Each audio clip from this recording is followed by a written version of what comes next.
ठाणे महानगरपालिका कर्मचाऱ्यांच्या वारसांची सर्व अनुकंपा प्रकरणं फेब्रुवारीपर्यंत मार्गी लागणार असल्याची माहिती आमदार संजय केळकर यांनी जनसेवकांचा जनसंवाद या कार्यक्रमाच्या माध्यमातून दिली।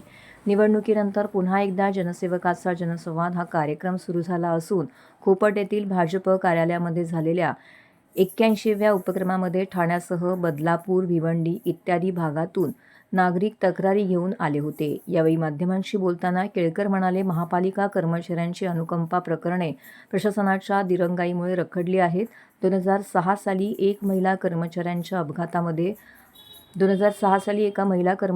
अपघातामध्ये मृत्यू झाला। त्यानंतर आज तागायत त्यांच्या वारसाला अनुकंपा तत्वावरती नोकरी मिळाली नाही, तर कोरोना काळामध्ये मृत्यू पावलेल्या 2 कर्मचाऱ्यांच्या वारसांची प्रकरणं लाल फितीमध्ये अडकून पडलेली आहेत। याबाबत प्रशासनाशी सातत्याने पाठपुरावा केल्यानंतर फेब्रुवारीपर्यंत रखडलेली 50 प्रकरणे मार्गी लावण्यात येतील, अशी कबुली अधिकाऱ्यांनी दिल्याची माहिती केळकर यांनी दिलेली आहे।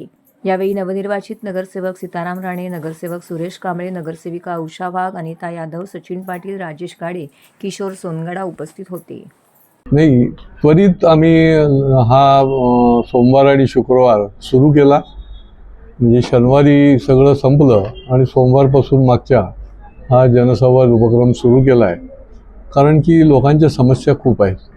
आज देखील माझ्याकडे फसवणुकीची तर गेल्या 81 जनसंवाद कार्यक्रमामध्ये फसवणुकीचे तर तक्रारी अनेक आल्या। त्याच्यातल्या जवळजवळ 75% आम्ही सोडवल्या। संबंधित लोकांशी चांगल्या शब्दामध्ये बोलून निरनिराळ्या प्रकारे कायद्याचा धाग राखून त्या सुटल्या। परंतु ओव्हरऑल विविध ठिकाणी लोकांची फसवणूक होते। मग कधी बिल्डरकडनं होते, कधी त्या बिल्डरच्या प्रतिनिधीकडनं होते। तर त्याप्रमाणे आजही फसवणुकीच्या संबंधामध्ये प्रकरण आलेली होती। बदलापूरपासून ते ठाण्याची देखील प्रकरण आलं होतं एका भागामधलं। त्याच्यानंतर महापालिकेमध्ये कर्मचारी जे आहेत ते हजारोने आहेत। त्यांचे अनेक विषय जे आहेत ना, ते एक वर्ष ते खेटा घालत आहेत। अनेक विषय आम्ही सोडवलेले जरी असले तरी देखील अनुकंपाचे जे विषय आहेत, आता माझ्याकडे आज जे आले होते ते 2006ला त्यांची आई ॲक्सिडेंटमध्ये गेली, तेव्हापासून त्यांना अनुकंपामध्ये अजून मिळालेलं नाही। उरलेले 2 जण जे होते त्यांनाही कोविडच्या काळामध्ये त्यांचे पालक वारले, तर त्यांना अनुकंपामध्ये।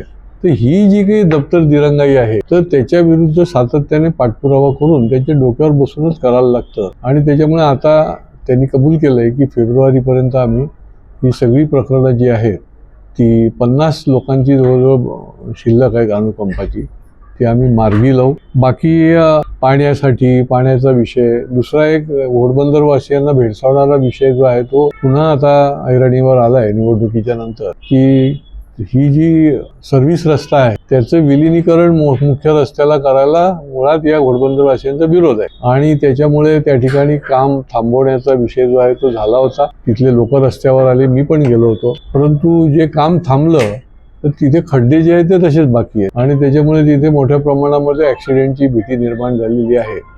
आणि हा विरोध त्यांचा कायम असल्यामुळे तो देखील विषय पुढच्या काळामध्ये आम्ही मार्गी लावणार आहोत।